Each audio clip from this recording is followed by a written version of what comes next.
And मैं प्रबोधिनी प्रभात आप लोगों का स्वागत करती हूँ अपने यूट्यूब चैनल में। दोस्तों आई होप कि आप लोग अच्छे होंगे, आपकी स्टडी अच्छी चल रही होगी। अभी देखिए इलाहाबाद हाई कोर्ट का ग्रुप सी का रिजल्ट आ गया है। इसकी टाइपिंग की बात करें तो ये अप्रैल मंथ में होने के पूरे पूरे चांस है। तो जिनका भी टाइपिंग में हो गया है सिलेक्शन, उनको पहले तो कांग्रेचुलेसन जिनका भी सिलेक्शन हुआ है। और शॉर्ट हैंड में भी जिनका हुआ है, मतलब स्टेनो में, वो लोग भी अपने शॉर्ट हैंड पे कैसे फोकस करें, कैसे अपनी एक्यूरेसी को बढ़ाएं ताकि एग्जाम में आप सकते, क्योंकि ज़िंदगी दोस्तों बार बार मौका नहीं देती है। और ज़िंदगी में भी सर्वाइवल ऑफ द फिटेस्ट का रूल चलता है। जो सर्वाइव कर गया उसी का नाम होगा। अगर आप भीड़ से पीछे हट गए तो आप भीड़ में खो जाएंगे, कहीं आपको कोई नहीं पूछेगा, और जो जीता वही सिकंदर। इसलिए आपका 0.1 से 0.25 से 1 नंबर से 2 नंबर से एग्जाम रुक जाता है तो आप बता सकते हैं कि मेरा इतने ही मार्क्स से रुका था। लेकिन दोस्तों सब लोग सफलता देखते हैं और सब लोग उगते सूरज को ही सलाम करते हैं। इसलिए अपनी मेहनत को इतना अच्छे से करिए कि एग्जाम आपका हो, इस साल 2025 आपका हो और अपने एग्जाम में आप सफलता पाएँ। तो कुछ टिप्स है टाइपिंग के लिए जो आप फॉलो करेंगे तो ऑब्वियसली आपकी टाइपिंग स्पीड अच्छी हो जाएगी और आपके जो सिलेक्शन का चांसेस है वो ज़्यादा से ज़्यादा हो जाएगी, क्योंकि अब आपका चांस जो है कि अच्छे बच्चों में होने लगा है, क्योंकि ये टाइपिंग ही है जो आपको इस एग्जाम में सफलता दिला सकती है और शॉर्ट हैंड ही है। तो चलिए वीडियो को स्टार्ट करते हैं। सबसे पहले देखते हैं कि आपको किस किस चीज़ों का ध्यान रखना है टाइपिंग में। तो सबसे पहले तो टाइपिंग में देखना है कि टच टाइपिंग सीखें, फिर प्रैक्टिस करें। सही पोस्चर का होना बहुत ज़रूरी है। रेगुलर ब्रेक्स दें अपने को। कीबोर्ड के जो शॉर्टकट्स होते हैं उनका यूज करें। फोकस बनाए रखें। पहले टाइपिंग धीरे धीरे शुरू करें। सॉफ्टवेयर का यूज करें। और दोस्तों सबसे बड़ी बात कि सब्र रखें और लगातार अभ्यास करते रहें। इसमें देखते हैं कि टच टाइपिंग में क्या होता है कि जैसे आप पहले बिना देखे टाइपिंग करें, जैसे कि हम देख देख के टाइपिंग करते हैं तो ऑब्वियसली हमारी स्पीड और कम हो जाती है। और जब भी आप देख कर भी कर रहे हैं तो आपकी एक्यूरेसी पर सबसे पहले ध्यान नहीं कि आपको स्पीड बढ़ाना है कि मेरी 25 आने लगी, 26 आने लगी तुरंत ही स्टार्टिंग में ही, आपको 35 आने लगी, 40 आने, 60 पहुंचाना नहीं है। सबसे पहले अपनी एक्यूरेसी को आप मेंटेन करिए, क्योंकि जितने भी वर्ड्स आपके गलत हो जाएंगे उस हिसाब से आपको मार्क्स कटेंगे। तो सबसे पहले या तो अपनी उंगलियों को अच्छे से कीबोर्ड पर सेट करिए और एक्यूरेसी को बनाए रखिए। और उसकी किसी भी शब्द को पढ़ पढ़ के करिए। जैसे एंड लिखा है तो अपने मुंह में अंदर ही, मतलब ऐसे बोले AND, आल, डबल एल भी नहीं बोले, ALL, ऐसे ऐसे करके अगर आप टाइपिंग करते हैं ना तो आपकी स्पीड जाहिर सी बात है बढ़ेगी। किसी भी और को, मतलब जब भी टाइपिंग करने जाए तो आप ये ठान लें कि हमको ऐसे ही करना है। जैसे कॉल है तो CALL ऐसे करके बोलेंगे तो आपकी स्पीड जल्दी जल्दी बढ़ेगी और आप अच्छे से टाइपिंग, मतलब एक्यूरेसी अच्छी रहेगी और कि आपकी स्पीड भी बढ़ जाएगी। तो ऐसे वर्ड को आप लिखना शुरू करें।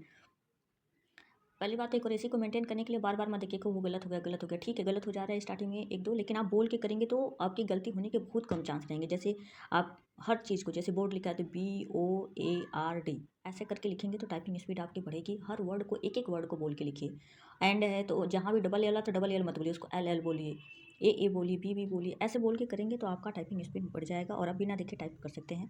नेक्स्ट है प्रैक्टिस करें। जितना भी आप 15-20 मिनट, ये तो जिनको टाइपिंग आ जाती है वो लोग 15-20 मिनट प्रैक्टिस करें। जिनको नहीं आ रही है, जिनको क्वालिफाई भी हो गए हैं, तो आप कहीं पर टाइपिंग स्पीड ज्वाइन कर लीजिए, जो भी कोचिंग संस्थान होते हैं। अगर नहीं है तो आप अपने लैपटॉप में आप बहुत सारे ऐसे सॉफ्टवेयर आते हैं, उसको डाउनलोड कर लीजिए और प्रैक्टिस प्रैक्टिस करिए। तो पहले स्टार्टिंग में तो आप वहाँ पे करेंगे सेंटर वगैरह पे, तो उससे क्या होगा कि जो बाहर बहुत सारे बच्चे करते रहेंगे उससे आप में मोटिवेशन भी रहेगा और टाइपिंग करने का मन भी करेगा। क्योंकि घर पे बैठ के करेंगे, गलत होंगे तो आप हो सकता है डीमोटिवेट हो जाएँ। तो स्टार्टिंग में आपको कम से कम 30 मिनट से 1 आवर तक जरूर टाइपिंग स्पीड करना है। जो लोग सीख रहे हैं, जो थोड़ा प्रो लेवल के हो गए, वो 15-20 मिनट कर सकते हैं किसी भी टाइपिंग को। और नेक्स्ट वाला देखते हैं कि प्रैक्टिस करते रहें। बहुत सारे टाइपिंग टेस्ट आते हैं, ऑनलाइन भी आते हैं, उसको कीबोर्ड पर करके आप टाइपिंग टेस्ट और गेम्स भी, जिससे आपकी स्पीड बढ़ जाए। उसके लिए टाइपिंग टेस्ट 5 मिनट, 2 मिनट और 5 मिनट का अक्सर देते हैं, क्योंकि 2 मिनट में स्पीड ज़्यादा दिखाता है। नेक्स्ट अगर देखते हैं तो सही पोस्चर में बैठना बहुत जरूरी है। हर समय जब भी टाइपिंग करिए तो टेबल और चेयर पे ही करिए, क्योंकि जब आप एग्जाम सेंटर में जाएंगे तो टेबल चेयर तो मिलेगा, तो सीधे बैठ जाइए और टाइपिंग को सीधे बैठ कर, ताकि आप जब ज़्यादा टाइम तक करते हैं तो आपके कंधे दर्द करने लगते हैं, हाथ और कंधे दर्द करेंगे। इसलिए आपको कीबोर्ड का पोजीशन सही होना चाहिए, ताकि आपके हाथ का जो सेटिंग है वो कीबोर्ड पे अच्छे से हो जाए और आप लोग सही से कर सकते हैं। तो इसलिए कंफर्टेबल पोजीशन में बैठें ताकि आप ज़्यादा देर तक टाइपिंग कर सकें। देखिए रेगुलर ब्रेक्स देना भी ज़्यादा ज़रूरी है, क्योंकि आंखें दर्द होने लगती है, क्योंकि एक जैसा स्क्रीन पर लगातार देखते रहने से आंखें भी दर्द होती हैं और उंगलियां भी हमारी रुकने लगती हैं धीरे धीरे। कुछ टाइम आप 1 घंटा लगातार टाइपिंग करेंगे, फिर उसके बाद उंगलियां थोड़ा स्लो हो जाती हैं। तो इसलिए मतलब आधा घंटा 45 मिनट के बाद आपको ब्रेक्स ले लेना है। उसके बाद और 2 घंटे 3 घंटे बाद ही करें, क्योंकि उससे हमारी मसल्स जो होती है हाथ की वो भी थोड़ा कॉन्ट्रैक्ट हो जाती है। तो इसलिए आपको आराम देना भी ज़्यादा जरूरी है। आप लगातार टाइपिंग नहीं कर सकते हैं। हालांकि एग्जाम आपका अभी अप्रैल तक होने की उम्मीद है, तो आप अभी थोड़ा ज़्यादा टाइपिंग कर सकते हैं। जब जैसे जैसे नज़दीक आए तो थोड़ा कम टाइपिंग करना है, क्योंकि आप एग्जाम के टाइम तक रिलैक्स होना बहुत ज़रूरी है। क्योंकि उससे क्या हो जाएगा कि आप थक जाएंगे तो ज़्यादा टाइपिंग नहीं कर पाएंगे। इसलिए अभी आप जो 3 घंटे के ब्रेक पे आप 45 मिनट आधा घंटा तक टाइपिंग कर सकते हैं।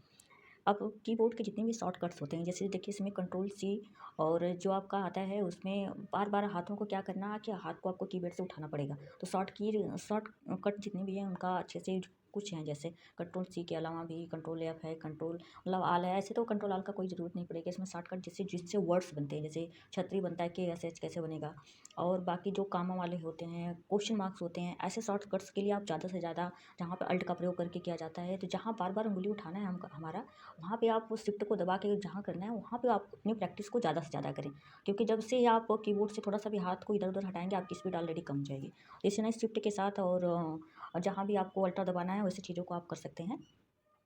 यानी शॉर्टकट का ज़्यादा से ज़्यादा प्रयोग ताकि आपकी टाइपिंग स्पीड अच्छी हो सके। अब देखते हैं, फोकस आपको करना है। देखिए, ध्यान से टाइपिंग करना है, एक एक वर्ड को पढ़ के करना है। जैसे कि कोई भी वर्ड, जैसे एप्पल लिख रहे हैं तो आप APPLE ऐसे करके ही बोलिए, APPLE मत बोल दीजिए। इससे करने से आपकी टाइपिंग स्पीड कम हो जाएगी। आप हर एक एक वर्ड को बोलिए और फोकस होकर स्टडी करिए। अब सॉरी टाइपिंग करिए, ऐसा नहीं है कि आप कहीं और भी ध्यान है और टाइपिंग कर रहे हैं, बस स्पीड बढ़ाए जा रहे हैं, उसमें गलतियाँ हजार हुई। एक्यूरेसी के साथ अगर आप करेंगे तो आपके सफल होने के चांसेस ऑलरेडी बढ़ जाएंगे। आप 20 मिनट ही करिए, लेकिन पूरा फोकस के साथ करिए। मतलब 20 मिनट का कोई टाइपिंग करिए, और हर समय करिए कि लॉन्ग ज़्यादा, जैसे 10 मिनट का आपका अगर मान लीजिए टाइपिंग टेस्ट आने वाला है, तो आप अक्सर ऐसा करिए कि 15 मिनट का लगा के करिए। 15 मिनट का लगा के करेंगे तो जो 10 मिनट का अगर आप आएगा, आप थकेंगे नहीं। 10 मिनट अगर एग्जाम सेंटर में दे रहा है टाइपिंग, तो आप 10 मिनट आराम से कर ले जाएंगे। इसलिए 15 मिनट वाला ही लगा करिए। 20 मिनट वाला भी लगा के कर सकते हैं, लेकिन उसमें क्या है कि आप थक जाएंगे। 20 मिनट के बाद आप दूसरी टाइपिंग नहीं करेंगे। इसलिए 15 मिनट वाली टाइपिंग अक्सर प्रैक्टिस करिए कि उसमें आपकी एक्यूरेसी कितनी बनी है और आपकी स्पीड कितनी बन रही है। देखिए, धीरे धीरे शुरू करिए। जैसे स्टार्टिंग में क्या होगा कि आपकी गलतियाँ भी होंगी, एक्यूरेसी कम बनेगी। हो सकता है कि आपकी एक्यूरेसी 50%, 60% ही बन रही है, तो उसमें आपको घबराना नहीं है। धीरे धीरे अपनी एक्यूरेसी को, जैसे वर्ड बाई वर्ड बोल बोल के, और हाथ को प्रैक्टिस, जैसे शिफ्ट पे कब दबाना है, आप इंटर पे कब जा रहे हैं, ऐसे जो थोड़ा दूर दूर के हैं, जैसे कामा हो गया, ऐसे वाले जो कोलन वाले वर्ड आते हैं, फिर क्वेश्चन मार्क्स हो गए हैं, एक कैसे बनना है और कुछ जैसे मिक्स करके, कौन जैसे छतरी बनना है, बनना है, तो एक कैसे कैसे बन रहा है, इन वर्ड का ज़्यादा से ज़्यादा प्रैक्टिस करें। हिंदी की टाइपिंग में, जो अब तो मंगल फंड पे ही होना है आपका, तो हिंदी टाइपिंग जब आप कर रहे हैं तो इन चीज़ों का ध्यान रखें। और हिंदी इंग्लिश टाइपिंग में भी, अब जैसे कामा हो गए, सारी इंग्लिश टाइपिंग में भी आते हैं। कभी कभी तो इंग्लिश टाइपिंग में बहुत सारे कामा का यूज दे देता है, कामा देगा, क्वेश्चन मार्क देगा, ऐसे वाले वर्ड भी दे देता है कभी कभी। तो इसमें क्या है, इसमें इसलिए देता है कि आपकी स्पीड कम हो जाए। तो इसलिए आपको ऐसे जहाँ भी शिफ्ट का प्रयोग करके बनाना है, तो वहाँ पे धीरे धीरे शुरू करें। धीरे धीरे आपकी स्पीड बढ़ जाएगी। घबराने से कुछ नहीं होगा, तो आपको घबराना नहीं है, धीरे धीरे अपनी टाइपिंग को करना है। जैसे टाइपिंग सॉफ्टवेयर, जैसे आप बार बार नहीं कोचिंग सेंटर जा पा रहे हैं, दूर है, आपका टाइम वेस्ट लग रहा है, तो आप अपने कर सकते हैं, लेकिन हफ्ते में एक बार जरूर टाइपिंग सेंटर पर जाएँ, ताकि वहाँ पर कम से कम 20 या 10 बच्चे तो ज़रूर होंगे। तो वहाँ पे क्या होगा कि आप जब सेंटर में ऑटोमेटिक बैठेंगे, तो आपकी स्पीड नहीं रुक कम होगी, क्योंकि सेंटर में एक साथ में कम से कम 60 बच्चे या 80 बच्चों को बैठा दिया जाता है, और टाइपिंग स्पीड सारे एक ही साथ करते हैं। फिर आपका हाथ बिल्कुल कीबोर्ड से उठने लग जाएगा। अगर पहली बार आप देने जा रहे हैं टाइपिंग स्पीड को, सॉरी टाइपिंग देने जा रहे हैं, तो आपका हाथ बिल्कुल कीबोर्ड से उठे, क्योंकि इतना ज़्यादा शोर है, सारे एकदम cut cut cut cut cut cut करते हैं, तो आपका हाथ लगेगा कि मेरी स्पीड सबसे कम, आपके बगल वाले इतना तेज से लगता है कि कीबोर्ड ही तोड़ देंगे। तो इसलिए आपको क्या करना है कि एक हफ्ते में कोई भी कोचिंग सेंटर पे जाके अपनी स्पीड को आप चेक करिए, कि ताकि आप उतनी स्पीड में, उतने शोर में कर पा रहे हैं कि नहीं कर पा रहे हैं। ये मेंटली रूप से आपको तैयार होना बहुत ज़रूरी है कि नहीं, मैं कर लूँगा, मुझसे हो जाएगा, मेरा नहीं होगा तो किसी का नहीं होगा। तो इस उद्देश्य से आप टाइपिंग करिए, और यही टाइम में आपका अप्रैल में पेपर हो सकता है, मतलब प्रोबेबली अप्रैल लास्ट तक हो ही जाएगा आपका। तो आप ऑफिस से अपनी टाइपिंग को फोकस करिए। दिन भर टाइपिंग नहीं करना है। हाँ, आपके 24 घंटा में 3 घंटा जरूर टाइपिंग करिए, जिनका भी एग्जाम क्लियर हो गया उन लोगों को। सॉफ्टवेयर में जैसे बहुत सारे सॉफ्टवेयर थे, जैसे सोमना आता है, सोमना टाइपिंग आता है, और उसमें हिंदी और इंग्लिश दोनों है, तो सोमना टाइपिंग में कुर्ते देव के लिए ज़्यादा सही है।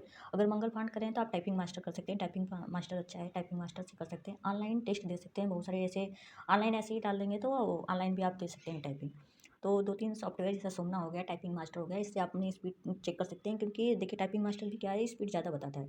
तो आपको अलग अलग कीबोर्ड भी रखना है, तो एक ही कीबोर्ड पे हाथ आपको सेट नहीं कर लेना है। एक ही कीबोर्ड पर हाथ सेट हो जाने से क्या होता है, देखिए एक छोटी बटन वाला कीबोर्ड आता है। कभी कभी पेपर में बिल्कुल नया कीबोर्ड देंगे, और छोटी छोटी बटन होगी। आपका हाथ, आप मान लो कि अच्छे वाले कीबोर्ड पर एक ठो जो बिल्कुल ऐसे पतला वाला आता है कीबोर्ड, वो नहीं लेना है आपको। जिसकी बटन बिल्कुल उठी उठी हो, मतलब ऐसे गोटी की तरह बटन हो, वही कीबोर्ड लेना है, और जिसकी छोटी भी हो। बड़ी बड़ी पे तो आपने कर लिया, मान लो इंटर की किसी किसी में बहुत बड़ी दिया होता है, कहीं कहीं इंटर यहाँ पे दिया होता है, कहीं कहीं कीबोर्ड में यहाँ पे दे देता है। तो उससे क्या हो जाता है कि बहुत ज़्यादा प्रॉब्लम हो जाती है। कहीं कहीं इंटर की बटन इतनी छोटी सी दे देता है, और कहीं कहीं लगभग इंटर की बटन ऐसे बनती है, लेकिन कहीं कहीं छोटी दे देता है आपको। इसलिए मतलब ऐसे अपना कीबोर्ड बदल बदल के स्पीड चेक करना चाहिए। हो सकता है कि आपके सर्किल में कोई फ्रेंड हो, उसका कीबोर्ड हो। आप बहुत सारे कीबोर्ड तो नहीं खरीद सकते। एक कीबोर्ड पे जिसकी बटन उठी हो, छोटा कीबोर्ड हो, नया हो। आप पुराने कीबोर्ड पे मत प्रैक्टिस करिए।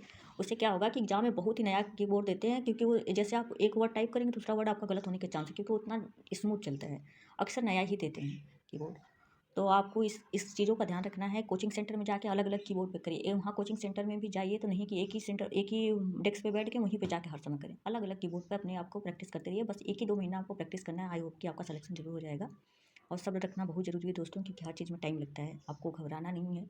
अदर एग्ज़ाम के लिए भी पढ़ते रहना है। ऐसा नहीं है कि आप बिल्कुल पढ़ाई बंद करके टाइपिंग ही करें, क्योंकि आप 3-4 घंटा से ज़्यादा टाइपिंग नहीं कर सकते, अगर उससे ज़्यादा करते हैं तो आपकी एक्यूरेसी धीरे-धीरे घटने लगेगी। आपकी मतलब जो अभी जब तक एग्ज़ाम आएगा वो जुनून धीरे-धीरे कम होने लगता है, इसलिए जुनून को बनाए रखना। 3-4 घंटा टाइपिंग करिए, अदर एग्ज़ाम के लिए तैयारी करते रहो, सब्र रखिए दोस्तों, ज़रूर आपका सिलेक्शन हो जाएगा। नेक्स्ट है लगातार अभ्यास। एक नहीं है कि एक दिन 5 घंटा 6 घंटा टाइपिंग कर लिया, 2-3 दिन आराम कर लें, ऐसा नहीं है। आपको टाइपिंग में तो सबसे ज़्यादा है कि आपको कंसिस्टेंसी मेंटेन करना ही करना है। आपको अगर आधे घंटा आप कर रहे हैं तो डेली आधे घंटा करिए, अगर 1.5 घंटा करें तो 1.5 घंटा करिए, अगर 3 घंटा करें तो 3 घंटा ही करिए। और स्पेशली जो लोग नए हैं, जो पहली बार टाइपिंग देने जा रहे हैं, उनका एग्जाम क्लियर होगा, वो लोगों को बहुत मेहनत करनी है और 3 घंटा से कम तो नहीं करें। 3 घंटा स्लॉट आप बना लो कि जैसे सुबह उठो, आप 7 से 8 का टाइमिंग डिसाइड कर लो, 1 घंटा आपको टाइपिंग करनी है, उसमें भी 15 मिनट वाला लगा के। 15 मिनट हिंदी, 15 मिनट इंग्लिश, फिर 15 मिनट हिंदी, 15 मिनट इंग्लिश, ऐसे करके आप 1 घंटा करिए। उसके बाद आप 11 बजे या तो 12 बजे, 12 से 1 जो खाना खाने के बाद सोने की, जो हमको लगता है कि आप सो जाना चाहिए थोड़ा, अगर आप कहीं रूम लेके तैयारी करें या घर पे भी कर रहे हैं, तो 12 से नहीं, 1 से 2 के बीच का जो टाइमिंग होता है, जो सोने का मन करता है, उसमें आप टाइपिंग करिए, ताकि आपका टाइम भी वेस्ट नहीं हो और आप कर सकें। और फिर नेक्स्ट है शाम का टाइम। शाम का टाइम जैसे 6 से 7 के बीच अक्सर लोग चाय नाश्ता करते हैं, तो उसमें पढ़ने का मन नहीं करता है, तो उस टाइम आप 6 से 7 के बीच भी कर सकते हैं, क्योंकि उस टाइम उतना पढ़ाई में दिमाग कंसंट्रेट नहीं होता है। तो 6 से 7 के बीच में, 1 से 2 के बीच में और सुबह 7 से 8 के बीच में टाइपिंग नए लोग कर सकते हैं। बाकी जो लोग पुराने हैं, जो जिनकी टाइपिंग स्पीड अच्छी है, जिनका लगभग 40-45 आ रहा है, तो उनको भी थोड़ा बस अपनी कंसिस्टेंसी मेंटेन करना है, लगभग आधे घंटे तो ज़रूर करना है। अब देखते हैं जो लोग शॉर्ट हैंड वाले, सॉरी, जिनका स्टेनो में हुआ, उनको हमारी तरफ से बहुत बहुत बधाई हो। आप अपने शॉर्ट हैंड में सबसे ज़्यादा इंपॉर्टेंट है प्रैक्टिस, क्योंकि आप लोग बहुत सारे शॉर्ट हैंड का रिजल्ट भी इसीलिए नहीं होता है क्योंकि बहुत सारी सीटें खाली रह जाती हैं, बहुत लोगों को शॉर्ट हैंड होता ही नहीं है। तो सबसे पहले तो आप अगर शॉर्ट हैंड सीखे हैं तो बहुत अच्छी बात है। अगर आपको, बहुत लोगों का होता है कि एग्जाम दिया निकल गया और शॉर्ट हैंड सीखे नहीं है, तो उतना जल्दी तो देखो 2-3 महीने में तो शॉर्ट हैंड नहीं हो पाएगा भाई, बहुत मुश्किल है। कम से कम मिनिमम 6 महीने तो लगता ही है सीखने में। एक वर्ड बाई वर्ड सीखना होता है, उसका सिंबल सीखना होता है। तो सबसे पहले तो जो लोग सीखे हुए हैं वो भी अपना जहाँ भी कोचिंग है सबसे अच्छे प्रशिक्षक से सीखे, मतलब कोचिंग अच्छी होनी चाहिए। आप भले पैसे लगा दो, क्योंकि शॉर्ट हैंड की नौकरी अच्छी है, तो इसमें लेवल भी अच्छा है आपका, तो पैसे लगा दो स्टार्टिंग में, अच्छे कोचिंग को ज्वाइन करो, पैसे के लिए मत डरो आप। 2-3 महीने की बात होती है, आप सीख लेंगे तो फिर प्रैक्टिस आपके ऊपर है कि कितना आप प्रैक्टिस करते हैं। और जो भी शब्द बोले जाते हैं शॉर्ट हैंड में, सबसे बड़ी गलती गलती होती है कि सुनते कुछ और है, लिखते कुछ और हैं। तो इसमें उच्चारण को आपको बहुत ज़्यादा कि बोल क्या रहे हैं, एग्जैक्टली क्या बोल रहे हैं, तो आपको एकदम अपना कंसंट्रेट होंगे तभी आपको सुनाई देगा कि बोल क्या रहे हैं। हो सकता है कि जैसे मैं बोल रही हूँ, कुछ वर्ड आपको समझ में नहीं आ रहा, कोई जो आपके सामने डिक्टेट कर रहा है वो भी बोलेगा तो नहीं समझ में आएगा, तो इसलिए आपको ध्यान से सुनना है कि बोल क्या रहे हैं, वही लिखना है। तो मतलब अपना फोकस कंसंट्रेशन बनाए रखना है, ताकि आप शॉर्ट हैंड में अच्छा प्रदर्शन कर सकें। और जो मूल बातें हैं, जो ऐसे कि है कि छोटे छोटे वर्ड्स जैसे बनते हैं कभी कभी, कभी कब क्या क्यों कैसे वाले वर्ड भी कभी कभी गलत होने के कैसे बनता है, तो उसका सिंबल आपको, मतलब जो आपका बेसिक्स है जो शॉर्ट हैंड का, उसको मजबूत रखना है। क्योंकि बेसिक अगर आपका मजबूत है तो आपको कोई हरा नहीं सकता है, आपका शॉर्ट हैंड आराम से निकल जाएगा। तो बेसिक चीज़ों को छोड़िए नहीं, ज़्यादा नए नए वर्ड्स ज़्यादा शॉर्ट की के चक्कर में मत पड़िए। बेसिक को मजबूत रखिए, ताकि जैसे कि एनसीईआरटी होती है ना, एनसीईआरटी बुक में होती है कि वो बेस है, जिसका एनसीईआरटी अच्छे से कवर होता है, वो बहुत सारे एग्जाम मतलब आसानी से क्लियर कर लेते हैं, उनको ज़्यादा स्टैंडर्ड बुक फॉलो करने की जरूरत नहीं होती। थोड़ा बहुत मान लो कि 40% उनका तैयार होता है, 60% मेहनत कर लेते हैं। तो बेसिक चीज़ों को आप मत छोड़िए, बेसिक ही आपका 40% है, 60% में आप जितने भी नए नए वर्ड्स आ रहे हैं, कीवर्ड्स आ रहे हैं, जो न्यूज़पेपर के वर्ड्स हैं, उनको प्रैक्टिस कर सकते हैं। और अपनी गलतियों का विश्लेषण जरूर करें दोस्तों, क्योंकि गलतियों से ही सीखा जा सकता है कि हमारी जो गलतियां हो रही है प्रैक्टिस के दौरान, देखिए कि हमसे गलती क्या हो रही है, उन चीज़ों पर जरूर फोकस करिए, और वो गलतियां ही आपको जीवन में आगे ले जा सकते हैं। अपनी गलतियों से सीखिए और मोटिवेट रहिए, और बिल्कुल मोटिवेट रहिए, क्योंकि आप अपने ही शिक्षक हैं, प्रशिक्षक हैं। अपने आप को क्या देखना चाहते हैं फ्यूचर में, आप खुद अपने आप को बता सकते हैं, कोई दूसरा नहीं बताएगा। कोई दूसरा आपको यही कहेगा कि तुमसे नहीं हो पाएगा, तुम नहीं कर पाओगे, लेकिन आपको डिसाइड करना है कि आपको क्या करना है, तो आप ठान लीजिए। आई होप का इस बार आपका सिलेक्शन होगा। और दोस्तों, इसी उम्मीद के साथ मेरी वीडियो अच्छी लगी हो तो दोस्तों लाइक करें, शेयर करें, सब्सक्राइब करें। Thank you so much.